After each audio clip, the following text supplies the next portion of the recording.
Now on Eyewitness News. Right now at 11, the polls have closed and the results are pouring in. We're going to win, and we're going to go all the way and turn this state around. The hotly contested race for governor now narrowed down, while other races are still up in the air.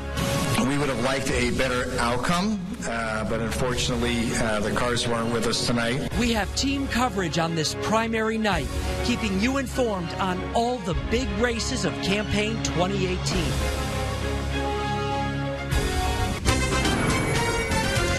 Much more on the primary results coming up in just a moment. But first, tonight at 11, we do begin with the weather. Another hot and humid day, stormy day for many of you across parts of the state. Hi, everybody. Thanks for joining us at 11 tonight. I'm Mark Sidney. And I'm Denise DeCenzo. We could be in for yet another heat wave. Our chief meteorologist, Bruce DePriest, is joining us now with a look at what to expect. Bruce. That's right, Denise and Mark. We're going to be trading storms for some heat. We've already had 25 days this year with 90 degrees or higher at Windsor Locks. That includes 6 days during the month of August. So we could tack on 3 more days, making it up to 28 before this week is over. That is a distinct possibility. All right, the showers are really winding down. You can see an early warning pinpoint top. We've got a couple of light showers in and around Hartford, some light rain up around Heartland and Bark-Hamstead, and a couple of more showers that are in southeastern Connecticut, but they're on the light side right now. I'm going to put all this into motion for you, and you can see over the last couple of hours we had some heavy showers, but they are weakening. I'm going to toss it back to the anchors. We'll have more weather coming up a little later on. Thank you, Bruce. Bob Stefanowski is now addressing supporters in Madison. Let's listen live.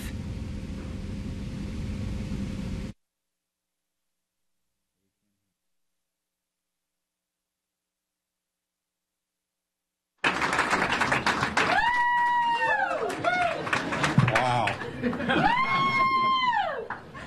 So we did it.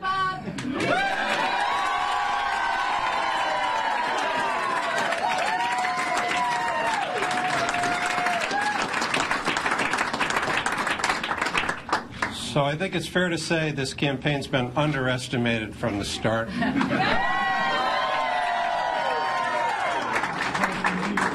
I don't think anybody really thought we'd be standing up here right now winning this.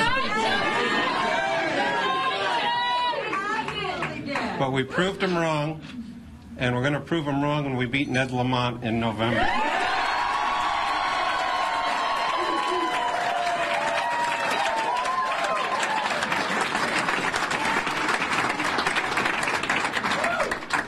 I got a bunch of people to thank. First of all and foremost, my wife Amy, my beautiful.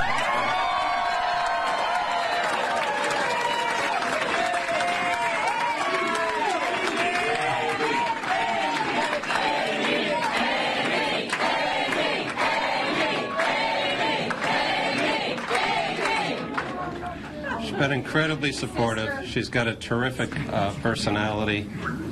She's got an endearing heart, and I love her to death. Thank you, Amy.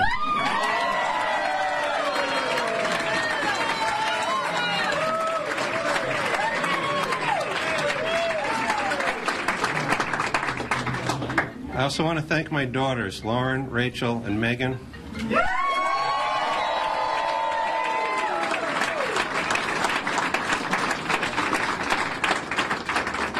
Running for office is about 10 times harder, I think, than any of us imagined, but their maturity and gentleness in the face of attack ads, scrutiny by the press, late nights, and at times a distracted and grouchy dad. I love you girls.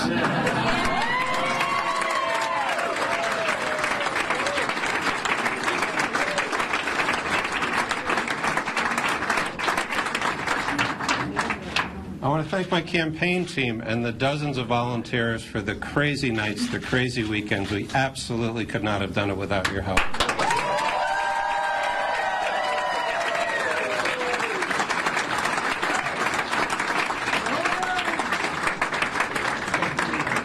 And I want to thank a group of tough, competitive people that I was up against: Mark Boughton, Tim Herbst, Steve Upsitnik, and David Stemmerman.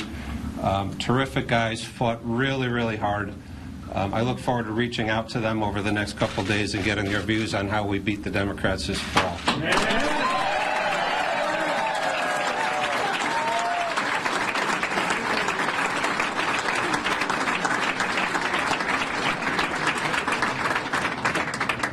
I especially want to thank the Republican voters and those who gave me their confidence today. It's amazing to have that much support. And I want to thank those who voted for another candidate but took the time to get out and vote. I look forward to working with everyone in the Republican Party, getting unity around this goal, the common goal to win the governor seat for Republicans this fall.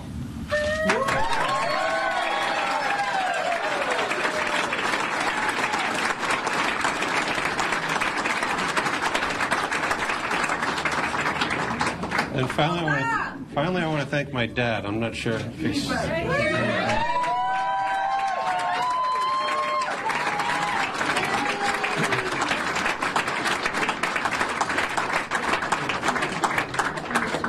My dad's 88 years old. He still lives in the house.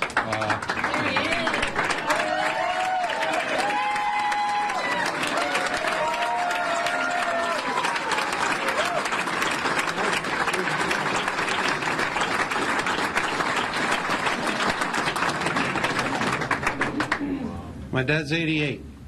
He still lives in the house I grew up in North Haven. He's been there for 50 years. My family is an example of what Connecticut used to offer. After graduating from Hill House High in New Haven in 1948 as a basketball star, my dad married my mom. They were together for 70 years till she passed away about a year ago. They worked incredibly hard. They created a safe and happy home for my family, my three sisters and I. They sent us all to college. This is what Connecticut should be about. Being able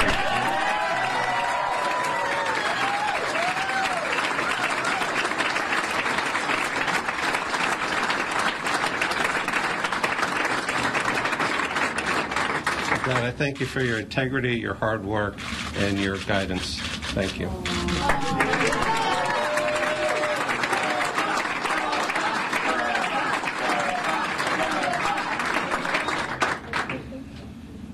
And I promise this speech won't go on for hours. Take your time. We'll listen. You know, when I first started thinking about running for office, I met with a lot of people. I got a lot of insights, a knowledge into the process of politics and government. But quite honestly, nothing can prepare you for what your family and your friends go through in one of these processes. But I've learned a ton. I've learned that despite pressure from people on the internet, the attack ads, and everyone who wants to put their spin on what you're doing, you have to stick to your core beliefs and your core values, and that's exactly what I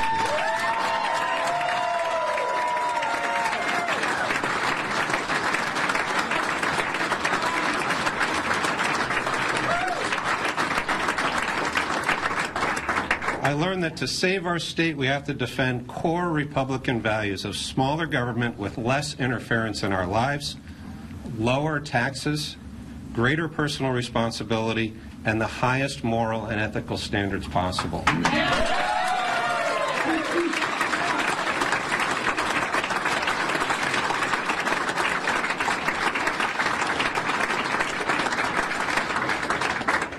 I learned a ton about this great state and its people, the diversity of our 169 towns and cities, Connecticut's rich history and legacy, and our people's sincere hope to bring Connecticut back to the greatness that it used to have, and that's exactly what we're going to do as governor. All right, that's Bob Stefanowski right there, coming out on top in the Republican primary race tonight. A surprise to a lot of people, depending on how you look at the race. One race that was called very early was Ned Lamont for the Democrats. So we have the table set for November. We know that it's Bob Stefanowski for the Republicans versus Ned Lamont, the Democrats. Let's check in with Channel 3's Susan Raff, who has been following the Lamont campaign. Susan. Denise, what a big night for Ned Lamont. He won, and he won big. In fact, the race was conceded shortly after the polls closed. Ned Lamont actually did very well in Bridgeport, considering that is Joe Ganem's home turf. Ned Lamont took the stage here earlier tonight. He thanks his supporters. He said that he wants everyone to work together and move the state forward to make this a better Connecticut. Now, if you remember, he took on Susan Bysiewicz, chose her as his running mate for lieutenant governor. Susan Bysiewicz did well tonight. Also, she won the Democratic nomination. Here's what both of them have to say about going on to November's election. And I'm so tired of those negative Republican ads. They're either knocking each other or they're knocking the state of Connecticut. Stop bad-mouthing the state of Connecticut. I believe in the state of Connecticut. I want you to believe in the state of Connecticut. I'm going to be a champion for the state of Connecticut. That's how we get jobs back. That's how we get our young people back. I'm going to be fighting every day for the state, and I need you to join me. Now Ned and I have the opportunity to move forward as a team and start discussing the issues that Connecticut faces. How do we get our economy going? Now, we don't have the full and accurate numbers of voter turnout, but we are told that voter turnout in the suburbs was better than expected. In the inner cities and the larger cities, it did as expected. And that may have helped Ned Lamont win a victory here tonight. And as it is now, it looks like Bob Stefanowski and Ned Lamont will face off in November for governor. We are live in New Haven. Susan Raff, Channel 3 Eyewitness News. All right. Thank you so much, Susan. And as in the race for Lieutenant Governor, as Susan just mentioned earlier, Susan Bysowitz has accepted the nomination on the Democratic side. She will be Ned Lamont's running mate. What about the Republicans? Well, that was determined earlier this evening. State Senator Joe Markley will be the running mate for Bob Stefanowski. Let's send things out to Channel 3's David McKay following that campaign tonight. David? Well, the nominees endorsed by their party won the primaries tonight. On the Republican side, you said it, State Senator Joe Markley of Southington won it. He beat out New Britain Mayor Aaron Stewart and Darien's first select woman, Jamie Stevenson. Now he's looking toward the future and working with Bob Stefanowski. A new administration is going to have to come in and find a whole new set of leadership for these departments and commissions. And that's going to be a very big job between the election in November and the time that we take office in January. On the Democratic side, Susan Bysowitz, another veteran politician, overcame her opponent, Eva Bermudez-Zimmerman. She was already embracing her running mate, Ned Lamont, tonight. And we look forward to winning in November. Thank you all so much for everything that you have done to help us. We are so grateful. We are Connecticut's comeback kids. Now, there were some twists, there were some turns, but as far as the run for lieutenant governor and their nominations for each party, it went as they planned with their convention and their endorsements. Now it's back to the drawing board for the elections in November. Live in Cheshire tonight, David McKay, Channel 3 Eyewitness News. Okay, David, thank you very much. Well, another big race is for the seat opening up in Connecticut's 5th Congressional District. Elizabeth Esty is not seeking another term, and a former National Teacher of the Year won the nomination just minutes ago. Channel 3's Courtney Zeller is standing by in Waterbury tonight with the reaction from them tonight, and I would imagine they're pretty excited, Courtney. Hi, Mark. Well, yes, Jahana Hayes took the win here for the Democrats tonight. It's still very loud in this room, still a handful of people here celebrating that win. But she did beat Mary Glassman, who was the former first selectman of Simsbury. Now, Hayes, we should remind you, is a teacher. She won National Teacher of the Year. She took to the podium tonight speaking for about 15 minutes, saying, you know, they started this campaign 102 days ago with absolutely no votes, no money, and no people. And she said they pulled this off, and really proving a lot of people wrong, because she said a lot of people told her, you know, why are you running for Congress? And hear what she said to that. Teachers, firefighters, farmers, factory workers, every person has a voice in Washington.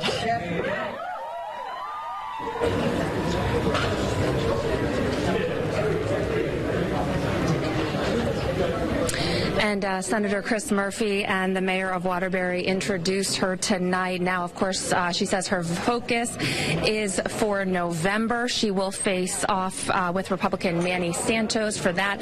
But she says, you know, this isn't over. There's a lot more work to do, that's for sure. And she also, of course, thanked her family, and she has 4 children. Again, the 5th Congressional District is up for grabs because Representative Elizabeth Esty decided not to run for re-election. We are live with the mobile newsroom tonight. From Waterbury, Courtney Zeller, Channel 3 Eyewitness News. Okay, Courtney, thank you. Well, here's how things shook out on the Republican side in the 5th District race, where Manny Santos, the former mayor of Meriden, came out on top.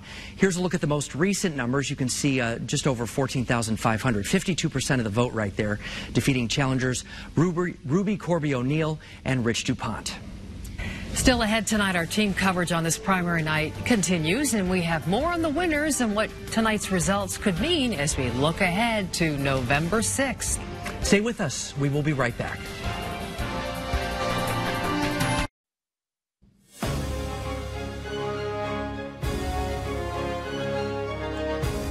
Good evening, everyone, and welcome to our special digital election coverage of Campaign 2018. It's primary night. I'm Kara Sundlin. Hi, everybody. I'm Mark Zinni. We are certainly very happy to be with you. The polls closed 30 minutes ago, just after 8:30 right now, and results are coming in quickly. So you can see them on Channel 3 right now at the bottom of the screen. You can also look at them in real time. Come in on the Channel 3 app. That's what we've all been doing, sitting here right now. Right. We're monitoring just like you are, because if you're watching, if you have a TV on your second screen, you see all the results coming in at the bottom of your screen or the top of the ticker right on the Channel 3 app. I want to take a moment to introduce our distinguished panel. We'll start over here. We have Kevin Rennie, who is a well-known Hartford Courant columnist and a must-read blog for those who follow Connecticut politics. And Ken Langill from the Connecticut Young Republicans is also here with us tonight. Thank you very much. And Kim Glassman from the Connecticut Young Democrats. So welcome to all of you. Thank you. Thanks for having us in this 21st century evening. Well, how do you feel right now? Before we're going to check in, we have reporters all over the place, everybody, so bear with us. We're going to check in with all of them throughout the next hour, but I'm kind of curious to get your take on how things are right now. Kevin, let's start with you. Well, it's always we're in that zone of the unknown right now, which people in politics don't like very much. So the candidates are probably uncomfortable. Some of them are starting to see that their dreams are not going to be realized tonight. Even early results will tell you, if you're consistently near the bottom, that it's probably not going to be a good night. It's hard to dig out from that. So actually, my thoughts are with those who have to deliver terrible news right now. So Ken, especially with the Republicans, this is a crowded field. There were once over a dozen entering their name, and now we're down to 5, which is still a large number. What's your take on even just turnout, or how different this race might be because of the gubernatorial election and how many are running? Well, I think you said it. There's, 5 candidates still left in the race, and as we saw at the convention, things were extremely tight. It took 3 ballots to ultimately get Mark Boughton as the endorsed candidate, and we did have 2 self-funders jump into the race who certainly make things interesting, and in a 5-way race, really anybody could win. One of those self-funders is doing pretty well right now. Bob Stefanowski, 7% of the precincts reporting, almost 3,000 votes. Kim, when it comes to the Democrats, Ned Lamont is cleaning up right now, more than 11,000 votes, with about 2,100 for Joe Ganim. Again, this is just 7%. It's still very early. But like Kevin was saying, a lot of these early numbers can certainly affect your state of mind. What do you expect to happen tonight? Well, look, I think Joe Ganim is a very skillful politician. He's the mayor of the biggest population center in the state of Connecticut. So I think, I don't think we can completely discount him or his supporters. And I think Ned Lamont has, I think it's incumbent on Ned Lamont and his team to reach out to Joe Ganim's supporters and make sure they're bringing him on board for November. But I'm very excited about Ned Lamont. I think he's a strong candidate, and I think he's going to be very successful in November. Were you surprised during our debate that we had here? Dennis House asked Ned Lamont if he would support Joe Ganim, and he said no, probably not. Did that surprise you? Did anyone talk about that within the party? We didn't. I think right now we have so many great Democrats running up and down the ballot throughout the state of Connecticut, and we're all just focused on coming through this evening and unifying for tomorrow. So, but I do think that that Ned has to reach out to Joe Ganim's supporters. I think that they're a really key part of the Democrats' success in November. Well, we're just getting word right now that they're actually calling Ned Lamont. We're hearing that on our first screen, and we're going to get into that. We're hearing that a call is being made again. It's still early, and none of that is confirmed at this point. It's interesting because I harken back to the last time where Bridgeport kept everybody up all night long, and yet we have a candidate running with who's from Bridgeport, has Bridgeport supporters, and we wondered, would that change things? How long this night will last, as far as an official word from Ganim, because it's Bridgeport and he's going to wait for his people. Any take on, because he's coming from Bridgeport, how things might go tonight? I think that the voter turnout's going to be higher in Bridgeport. You know, there's other legislative primary races in the city of Bridgeport as well that I think are going to pull people out to the poll, that have pulled people out to the polls today. But I think Ned Lamont, his message is a message of growing the economy, right? I mean, he's the only gubernatorial candidate out there who has a real plan of how to grow Connecticut's economy. He's the only candidate right now talking about investing in our infrastructure, investing in our workforce and job training, raising the minimum wage. So it's clear to me why voters across the state have come out in droves for Ned Lamont. Well, I mean, one reason it's clear is that Joe Ganim spent 7 years in federal prison for corruption. 8 years ago tonight, Ned Lamont, who had started as the front runner against Dan Malloy, got his head handed to him on primary night. These things can move in great changes in short times on not just primaries, but on particularly as the November election gets closer. And nobody knows that better than Ned Lamont, who scored a remarkable victory in a primary 12 years ago, and then was soundly defeated for the U.S. Senate by independent Joe Lieberman. I mean, we have these swings and roundabouts that seem to happen quicker and quicker in this age of more direct communication with voters. It's interesting. So we're on the air right now, and they're actually calling the race officially for Ned Lamont. The AP Associated Press has now called it for Ned Lamont, which I know you're going to want to comment and say this. I assume you're not going to agree that no Republicans don't have a plan for the state, which we'll let you comment in a second. But this is the official word as we're listening in our ear that the Associated Press has called it. I mean, we're looking at 11% reporting right now, 85% for Ned Lamont. So obviously very different tonight from 8 years ago, for sure. What kind of, Kevin, I'm curious, what kind of candidate, is he a different candidate now than he was then? I think he is. You hope you get a little better with each time. This is his third race for statewide office. And this time, in 2010, he ran as a business-oriented Democrat. This time he's lurched to the left, as I think the Democratic Party has. And the one thing he hasn't done, which really almost along with the other candidates for governor of both parties, is he has not said what he will do on his first day in office, if he wins, when he confronts a $4.6 billion budget deficit.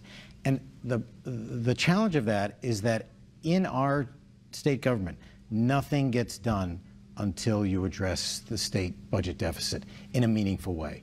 And it's happened with every previous governor, and we've been vexed by these deficits for almost 30 years, and it'll be no different for the next governor, whoever that is. That's what they're going to have to concentrate on. And $4.6 billion, just tell you, it's a lot of money. Yeah.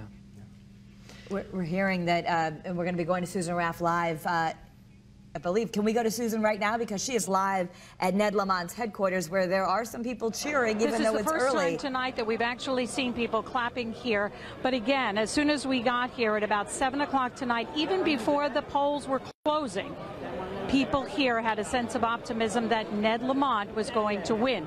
Now Ned Lamont will reach out to Joe Ganim because he needs that support in Bridgeport to pull off a victory in November. So that is the latest here from New Haven.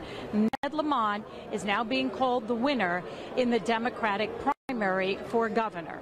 We are live in New Haven. Susan Raff, Channel 3 Eyewitness News.